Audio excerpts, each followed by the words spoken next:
Topic का नाम है हमारा कॉस्मोपॉलिटनिज्म। हिंदी भाषा में इसके लिए हमारे पास में कई सारे शब्द होते हैं, जिसमें आप सर्वदेशीयतावाद आप ले सकते हो, विश्व नागरिकता को भी आप ले सकते हो, लेकिन अंग्रेजी भाषा में आपको शब्द ध्यान में रखना है कॉस्मोपॉलिटनिज्म। जहाँ पर भी आपको कॉस्मो शब्द मिल जाए तो समझ जाइए आप कहीं पर विश्व की बात हो रही है, पूरे वर्ल्ड के कॉन्टेक्स्ट में बात हो रही है। लेकिन हमें इसको पढ़ना है एक आइडियोलॉजी के रूप में, एक विचारधारा के रूप में, एक सिद्धांत के रूप में इसका विकास कैसे होता है।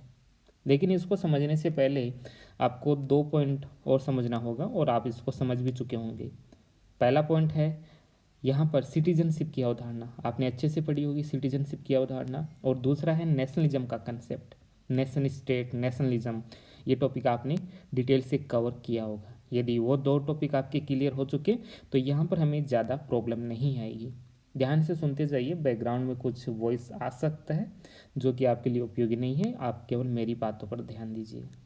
ओके, तो नेशनलिज्म के अंतर्गत हमने देखा था, और सिटीजनशिप अवधारणा आप देख लीजिए, दोनों ही एक नेशन स्टेट के साथ में जुड़ा हुआ है। जैसे एक हो गए ये फिक्स टेरिटरी है, और इसके अंतर्गत रहने वाले लोग जो कि किसी एक भाषा, जाति, धर्म के आधार पर एक दूसरे से जुड़े हुए हैं, यानी एक समुदाय का निर्माण करते हैं, किसमें, एक फिक्स टेरिटरी में, जहाँ पर पॉपुलेशन होता है, गवर्नमेंट होता है, संप्रभुता होती है। इसी को हम क्या कहते हैं, इसी को हम कहते हैं राष्ट्र राज्य, राष्ट्र राज्य हम कहते हैं। और जो नागरिकता का कंसेप्ट है वो भी कहीं ना कहीं यहीं से जुड़ा हुआ है कि इस फिक्स टेरिटरी में जो लोग रहते हैं उनको कहीं ना कहीं सिटीजनशिप दी जाती है। जैसे भारत का कोई व्यक्ति जो इसमें जन्म लेता है, इस बाउंड्री में कोई जन्म ले रहा है, तो उनको सिटीजनशिप अपने आप मिल जाती है। ओके, तो ये बढ़िया उदाहरण है, उस पर हमने पहले बात कर लिया, यहाँ पर मोटी मोटी हम बात कर रहे हैं।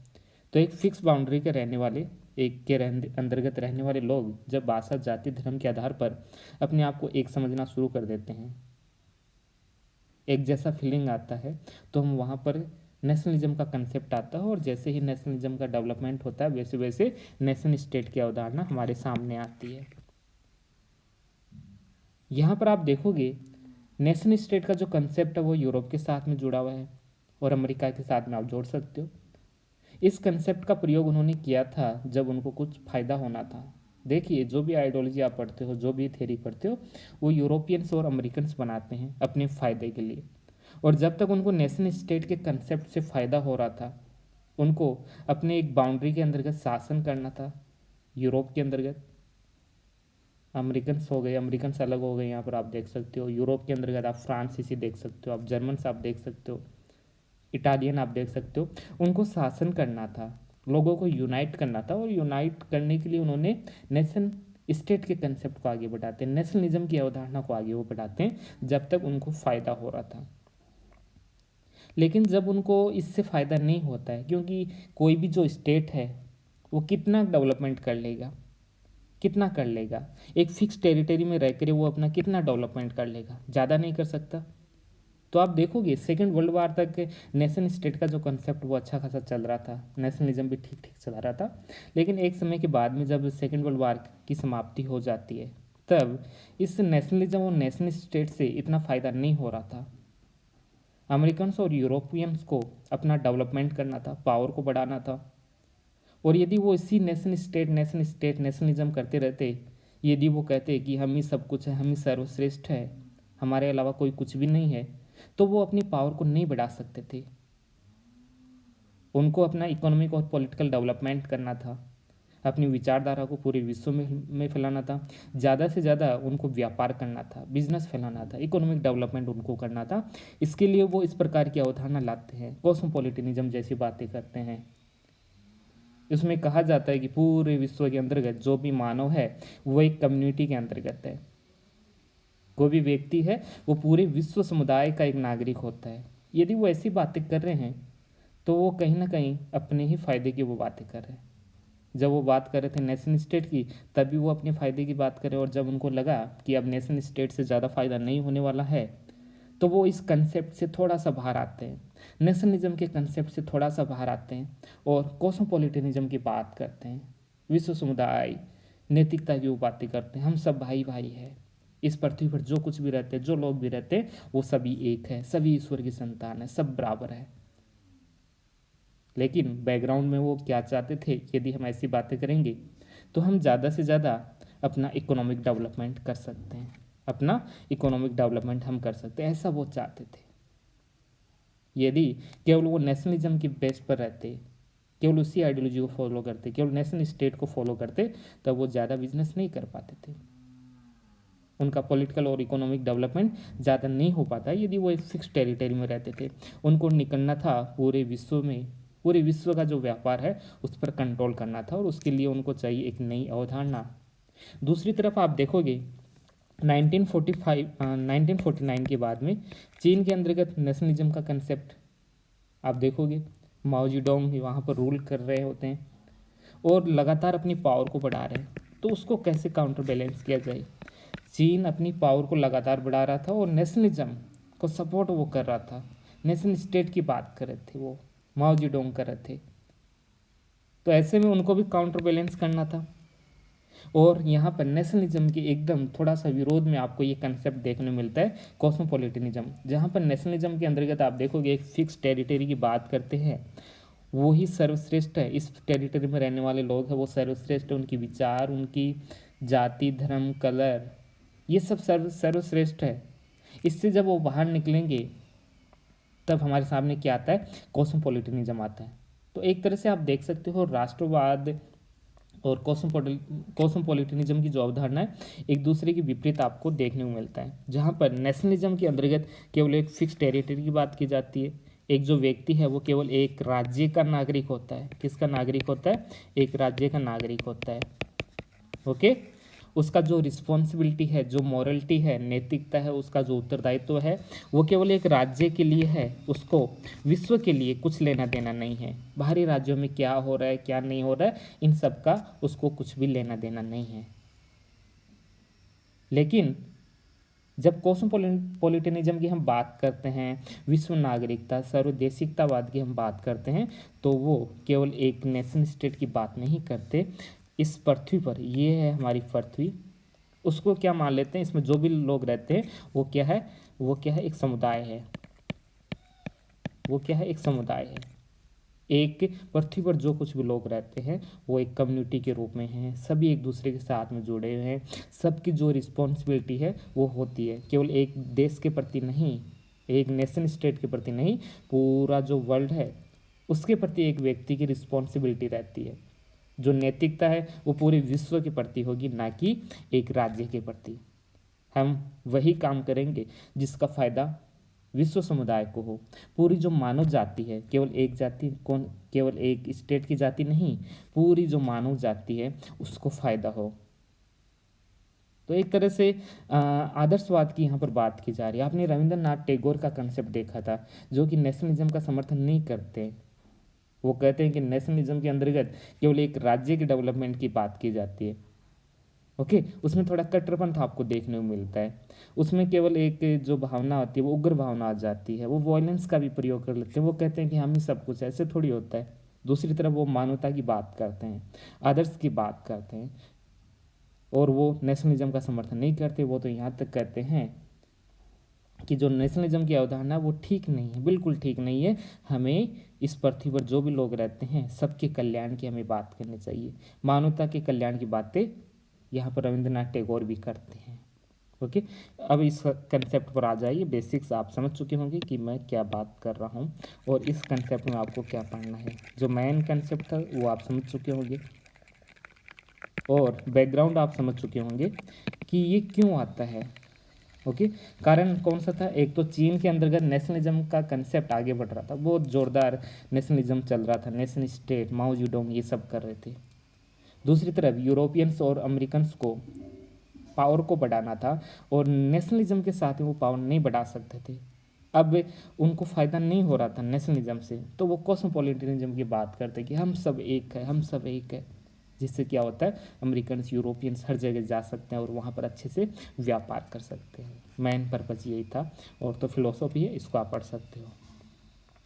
तो ये क्या है? एक आइडियोलॉजी है जिसमें मानव जाति, पूरी जो मानव है उसको एक जाति माना गया है, पूरा मानव समुदाय उसको जाति माना गया है। यानी पृथ्वी पर जो जो भी मानव रहते हैं वो एक जाति के रूप में है, और उनका जो रिस्पॉन्सिबिलिटी है उनका जो उत्तरदायित्व है और उनकी जो नैतिकता है वो एक व्यक्ति, एक देश के प्रति नहीं, पूरे मानव समुदाय के प्रति होता है।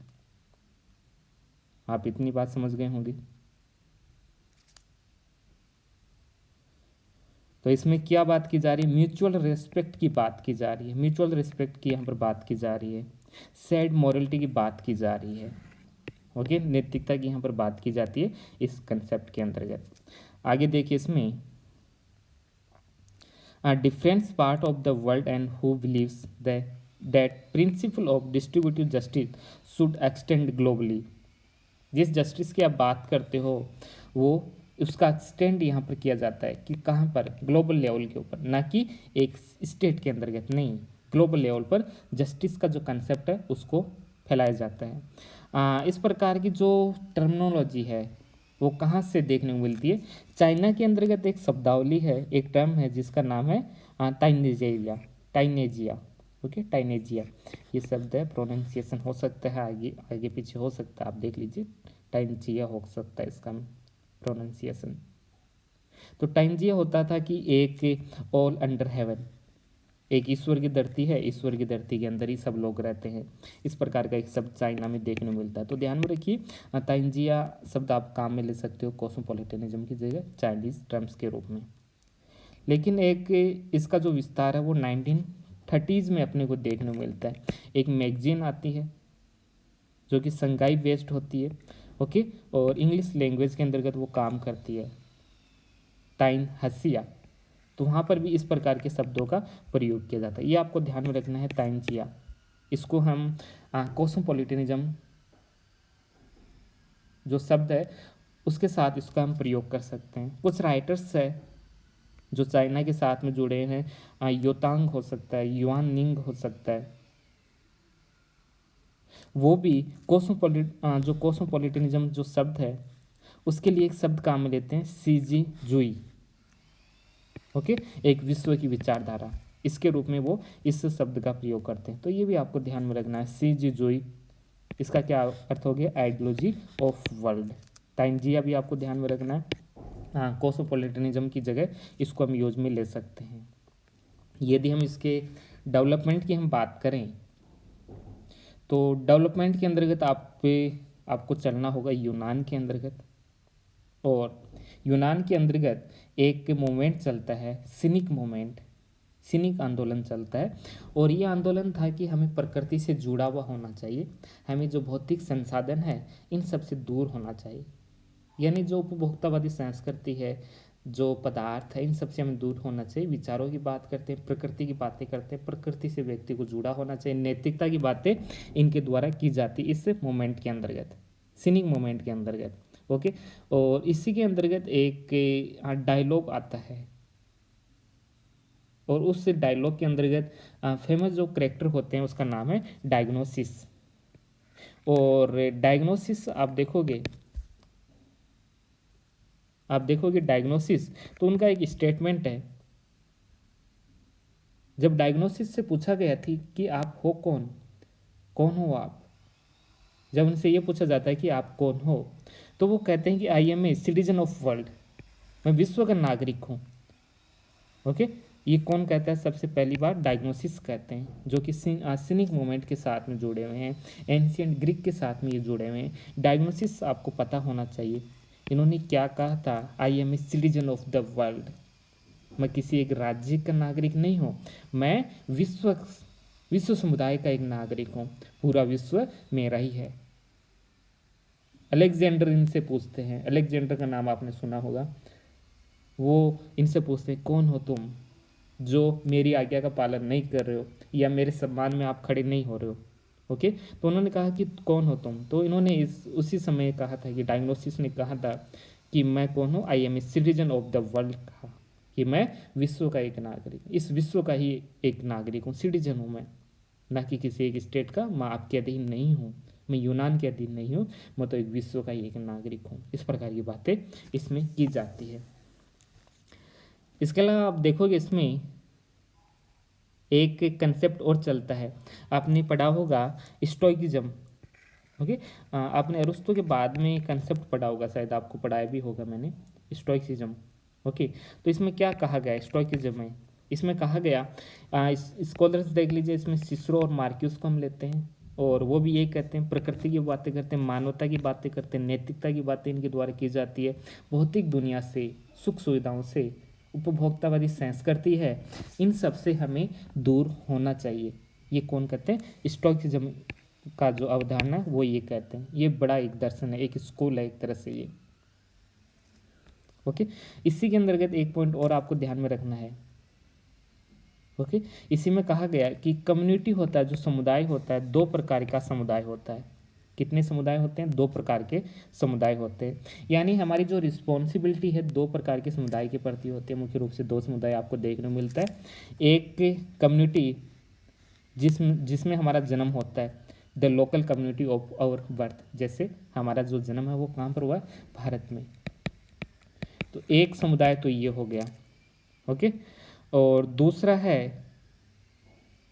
दूसरा जो कम्युनिटी है वो कम्युनिटी ऑफ ह्यूमन आर्ग्यूमेंट, मानवता का।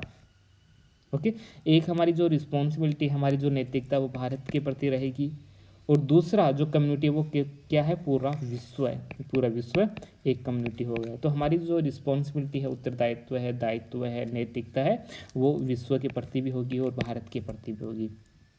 तो ऐसा हमें स्टोइकिज्म के अंतर्गत देखने को मिलता है। आपको इतना ध्यान में रखना, मुख्य रूप से इसमें दो स्कॉलर्स जुड़े हुए, सिसरो और मार्क्यूस। ये भी प्रकृति की बातें करते हैं, नैतिकता की बातें करते हैं, उपभोक्तावादी संस्कृति से दूर रहने की इसमें बातें की जाती है, आइडिया के ऊपर फोकस किया जाता है। ओके, तो इन सबको आपको ध्यान में रखना है।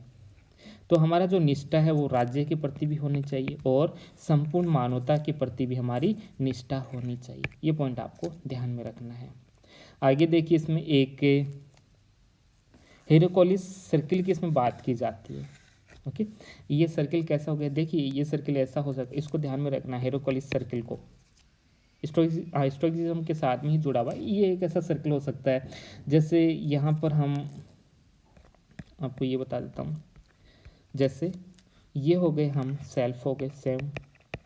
ओके, इसके बाद में क्या आ गया, परिवार, एक सर्किल और बन गया। ओके, इसके बाद में आ गया, परिवार के बाद में समाज आ गया, या समाज का विस्तारित रूप हो गया। उसके बाद में एक राज्य आ गया। ओके, और उसके बाद में पूरा विश्व आ गया। इस प्रकार का एक सर्किल बनता है। हमारी जो रिस्पॉन्सिबिलिटी है वो सबके प्रति होनी चाहिए, केवल एक के प्रति नहीं। ऐसा नहीं है कि हम खुद के प्रति मॉरल रहे, रिस्पॉन्सिबिलिटी नहीं, हम परिवार के प्रति भी रिस्पॉन्सिबिलिटी और नैतिकता हमारी रहेगी, उत्तरदायित्व और जो नैतिकता है वो एक परिवार के प्रति भी रहेगी, समाज के प्रति भी रहेगी, राज्य के प्रति भी रहेगी, और विश्व समुदाय, विश्व में रहने वाला जो प्रत्येक नागरिक है, प्रत्येक जो व्यक्ति, प्रत्येक जो ह्यूमन बीइंग है, उसके प्रति हमारी नैतिकता भी रहेगी, उसके प्रति हमारी निष्ठा भी रहेगी, और हमारा उत्तरदायित्व भी रहेगा। किस किस के प्रति, विश्व हो गया, राज्य हो गया, समाज हो गया, परिवार हो गया, और हम खुद हो गए, सबके प्रति हमारी नैतिकता, ये सब होगा। ओके, तो यहाँ पर सभी के ऊपर फोकस किया जा रहा है, केवल विश्व की बातें नहीं की जा रही, नहीं केवल सोसाइटी की, ना ही केवल राज्य की बात की जा रही है, सबकी यहाँ पर बात की जा रही है इस सर्किल के अंतर्गत। ओके, तो सर्किल को आपको ध्यान में रखना, हेरोकोलिस सर्किल क्या होता है, आपको यहाँ पर दिख रहा होगा। यहाँ पर देखिए आप, इमीडिएट फैमिली आपको दिख रहा होगा, एक्सटेंड फैमिली, लोकल ग्रुप हो गया, सिटीजन हो गया, कंट्रीमैन हो गया, ह्यूमनिटी हो गया, मानवता हो गया, या विश्व की हम यहाँ पर बात कर रहे हैं।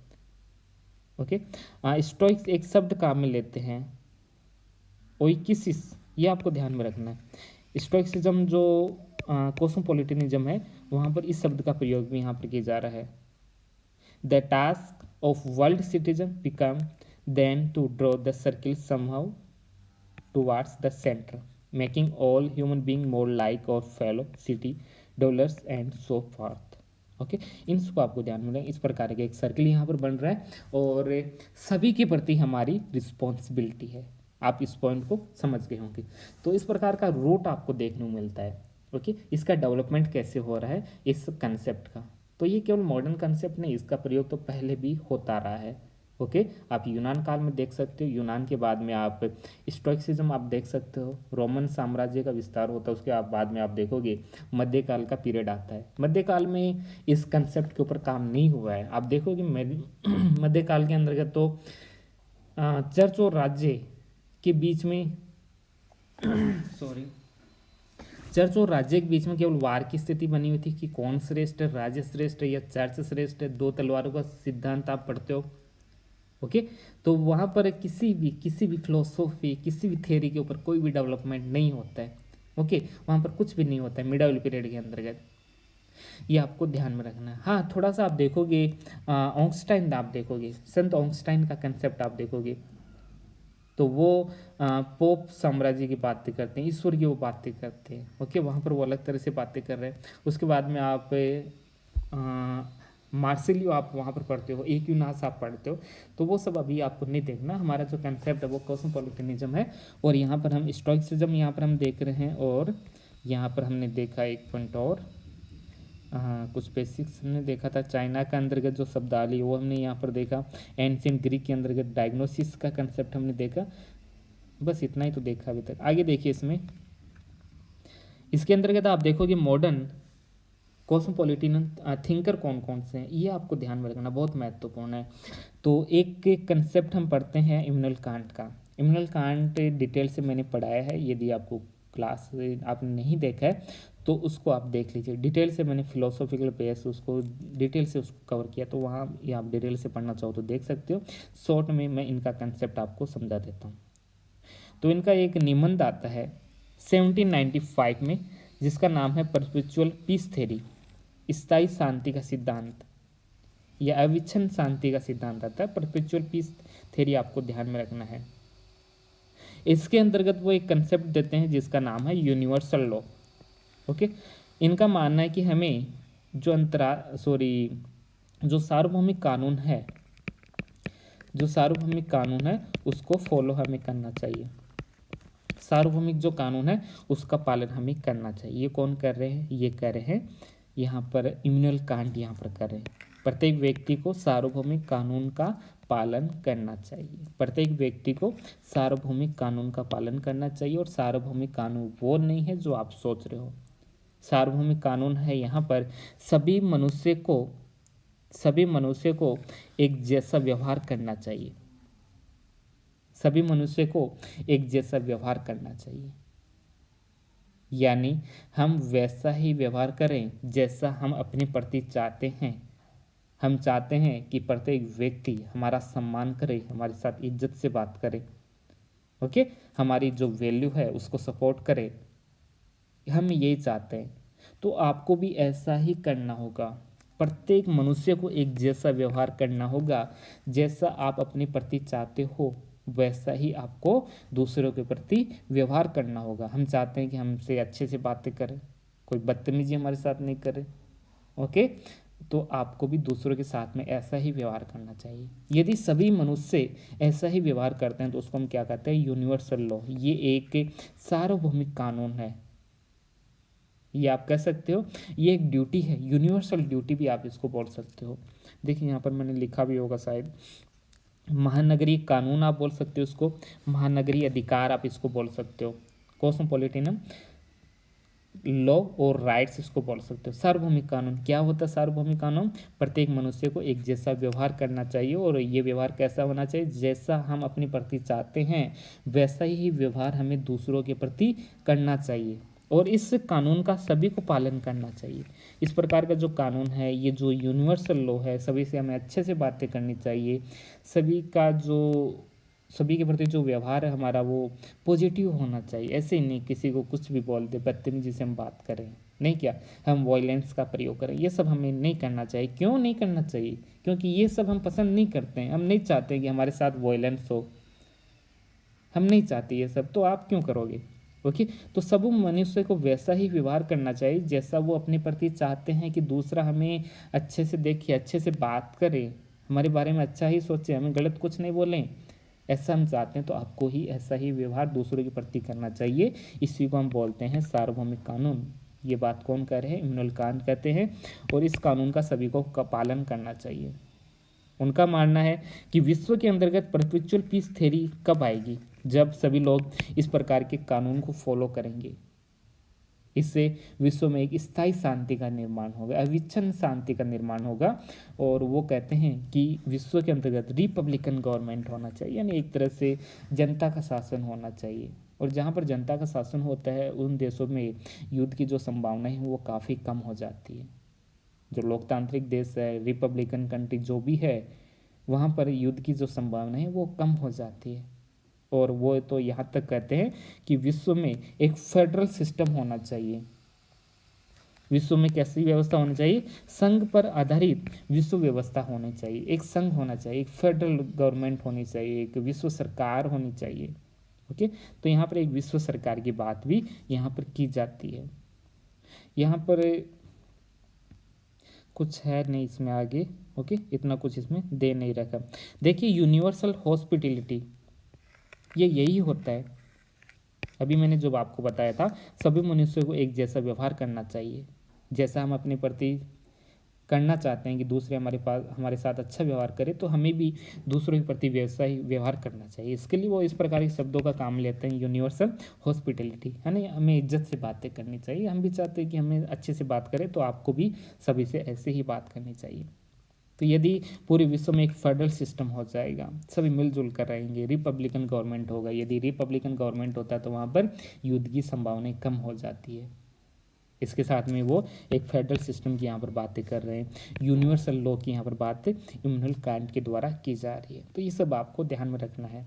ओके, मॉडर्न कॉस्मोपॉलिटन थिंकर कौन कौन से हैं? कुछ की मैंने बातें आपको सिटीजनशिप के अंतर्गत भी किया था। ओके, सिटीजनशिप की अवधारणा आपने पढ़ी होगी, वहाँ पर भी कुछ थिंकर्स 2-3 मैंने फैक्ट आपको लास्ट में लिखाए होंगे, उनको भी आपको ध्यान में रखना है। ओके, तो ये बेसिक्स था हमारा, ये पहला पॉइंट था। इसके अभी 2 पार्ट और आने हैं जिसमें हम डिटेल से इस टॉपिक को कवर करेंगे। अभी के लिए इतना ही। उम्मीद है कि आप सभी को समझ में आया होगा। यदि आपने पहले के कंसेप्ट को अच्छे से देख रखा होगा, नेशनलिज्म है, यहाँ पर सिटीजनशिप की जो अवधारणा है उसको आपने यदि डिटेल से समझा होगा, तो यहाँ पर इसको समझने में ज़्यादा प्रॉब्लम नहीं आएगी। बिल्कुल इसमें प्रॉब्लम नहीं आएगी। नैतिकता की बातें की जा रही है, पूरा जो विश्व है, पृथ्वी के अंतर्गत जो भी मानव रहते हैं उन सबके कल्याण की बातें की जाती है, पीस की बात की जाती है। ओके, नैतिकता की बातें की जा रही है, जैसे बौद्ध धर्म के अंतर्गत होते हैं कि हमें हिंसा नहीं करनी चाहिए, पीसफुल एनवायरनमेंट का हमें निर्माण करना चाहिए, सभी के कल्याण की बातें हमें करनी चाहिए, बौद्ध धर्म में जैसा कहा जा रहा है। ओके, उसी प्रकार का एक फिलोसॉफी यहाँ पर इस आइडियोलॉजी के अंतर्गत भी फॉलो किया जा रहा है। आप समझ गए होंगे। अभी के लिए इतना ही, मिलते हैं सेकंड पार्ट।